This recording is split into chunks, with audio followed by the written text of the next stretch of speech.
ఇప్పుడు మీరు చూసే పోలీస్ గంజాయి స్టోరీ లైన్ చూస్తే రియల్ లైఫ్ లో కూడా చూడలేదే అని అనుకోవడం కూడా ఖాయం. ఇంతకీ ఎక్కడ జరిగిందనుకుంటున్నారా?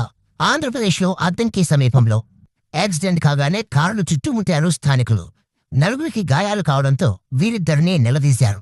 అంతలోనే స్థానిక పోలీసులు సంఘటనా స్థానానికి చేరుకున్నారు. ఇక్కడే అసలు కథ మొదలైంది. యాక్సిడెంట్ కు కారకులైన వారిని తప్పించిన తర్వాత ఈ కారు డిక్కీని తెరవకుండా అద్దంకి సిఐ సుబ్బరాజు, ఎస్ఐ సాయి కుమార్ శతధ యత్నించారు.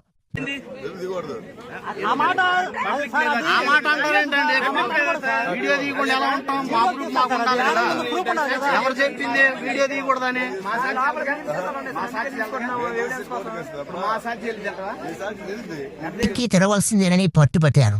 కారు డోర్లు తీసి లోపల సీట్ల కింద ఏమున్నాయో వీడియోలు తీశారు.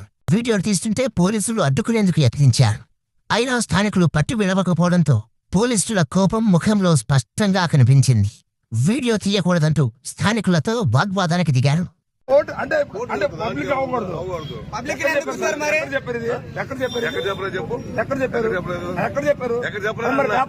తీసి చూస్తే గంజాయి వాసన గుప్పుమంది. ప్యాకెట్లలో గంజాయి కనిపించేసరికి వీళ్లంతా విస్తుపోయారు.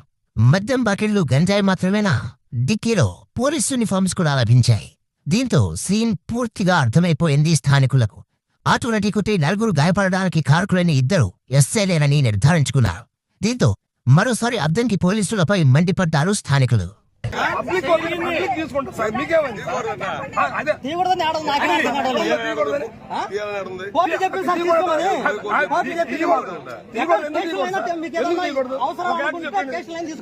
యాక్సిడెంట్ జరగడానికి ముందు మత్తులో తూలిపడేలా బల్లికురవి ఎస్ఐ నాగరాజు లిక్కర్ పార్టీ ఇచ్చారు.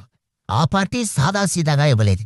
గంగమ్మ గుడి ఆవరణలో 100 మందికి లంచ్ ఇచ్చారు ఎస్ఐ నాగరాజు.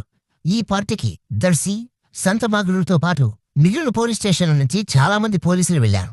గంగమ్మ గుడి సమీపంలో ఒక రూమ్ తీసుకుని పూటుగా మద్యం సేవించారు. తాగిన మత్తులో డ్రైవింగ్ సరిగా చేయలేక అద్దంకిలో ఆటోను ఢీకొట్టారు. యాక్సిడెంట్ ఎవరు చేశారో, ఎలా చేశారో, యాక్సిడెంట్ కు కారణాలేంటో తెలుసుకున్నాం కదా. ఇక్కడే ఓట్విస్తుంది. అదేంటో తెలుసా? ఎస్ఐలు ప్రయాణిస్తున్న కారులో గంజాయి ఎక్కడిది అంటే 25 రోజుల ఫ్లాష్ బ్యాక్ వెళ్ళాలి. అలా వెళితే అక్కడో సీన్ కనిపిస్తుంది. అదేంటంటే గత నెల 22న ఒక గంజాయి గ్యాంగ్ ను పట్టుకున్నారు పోలీసులు. ఆ గ్యాంగ్ దగ్గర దొరికిన దాంట్లో సగం దాచిపెట్టారని, ఇప్పుడు కారులో కనిపించిన గంజాయి కూడా అదేనని అనుమానాలున్నాయి.